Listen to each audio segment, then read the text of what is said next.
Deskripsi teknis kode masalah OBD2. Kontrol katup asupan rangkaian sirkuit solenoid, kinerja bank 2 apa artinya itu?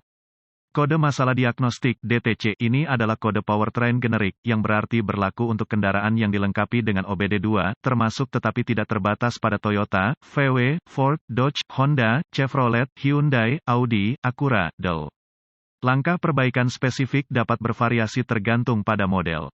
Pada kendaraan yang dilengkapi dengan variabel valve timing (VVT), camshaft dikendalikan oleh aktuator hidrolik yang diumpankan oleh sistem oli engine melalui solenoida kontrol oleh modul kontrol mesin, modul kontrol powertrain (ECM, PCM). ECM, PCM telah mendeteksi kisaran pergerakan camshaft intake pada bank 2 di luar spesifikasi atau tidak beroperasi saat diperintahkan. Bank 2 mengacu pada sisi mesin yang berlawanan dengan silinder tanda pagar 1. Pastikan untuk memverifikasi sisi mana yang benar sesuai dengan spesifikasi pabrikan. Solenoid kontrol katup intake biasanya terletak di sisi intake manifold dari kepala silinder. Catatan, kode ini juga dapat dikaitkan dengan kode P0081, P0082 atau P0083 jika ada dari kode-kode ini. Perbaiki masalah solenoid sebelum melanjutkan dengan mendiagnosis rentang sirkuit, masalah kinerja. Kode ini mirip dengan kode P0026, P0027, dan P0029. Gejala-gejala dari P0028 DTC dapat meliputi penerangan mil, lampu indikator kerusakan, akselerasi yang buruk atau performa mesin berkurangnya ekonomi bahan bakar. Potensi penyebab kode masalah diagnostik P0028 dapat meliputi tingkat oli mesin rendah atau oli yang terkontaminasi, sistem minyak buntu camshaft, aktuator rantai waktu, sabuk longgar atau tidak berfungsi dengan benar. ECM, PCM kemungkinan solusi oli mesin, periksa level oli engine untuk memastikan kapasitas oli mesin memadai. Karena aktuator bekerja pada tekanan oli, jumlah oli yang tepat sangat penting untuk memastikan operasi yang tepat dari sistem VVT.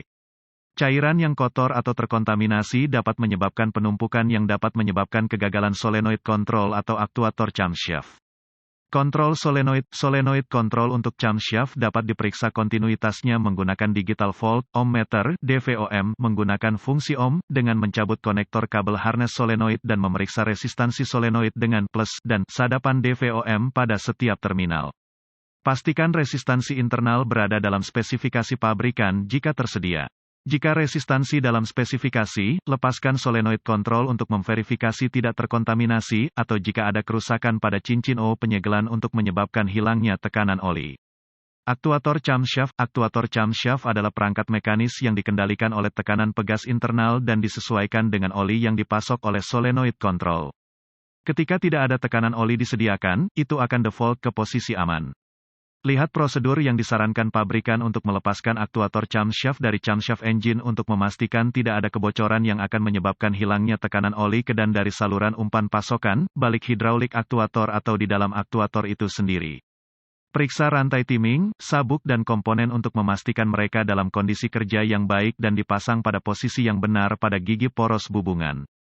ECM, PCM memerintahkan solenoid kontrol menggunakan sinyal modulasi lebar pulsa (PWM) untuk mengatur jumlah waktu nyala, mati, sehingga menghasilkan kontrol tekanan yang digunakan untuk menggerakkan aktuator camshaft. Alat multimeter atau osiloskop grafik diperlukan untuk melihat sinyal PWM untuk memastikan pengoperasian ECM, PCM yang benar. Untuk memeriksa sinyal PWM, timah positif plus disadap ke sisi tanah solenoid kontrol jika disuplai oleh tegangan konstan, di kontrol tanah atau sisi bertenaga solenoid kontrol jika di-groundkan secara permanen, kontrol positif dan timah negatif melekat pada tanah yang dikenal baik. Jika sinyal PWM tidak konsisten dengan perubahan RPM engine, mungkin ada masalah dengan ECM, PCM.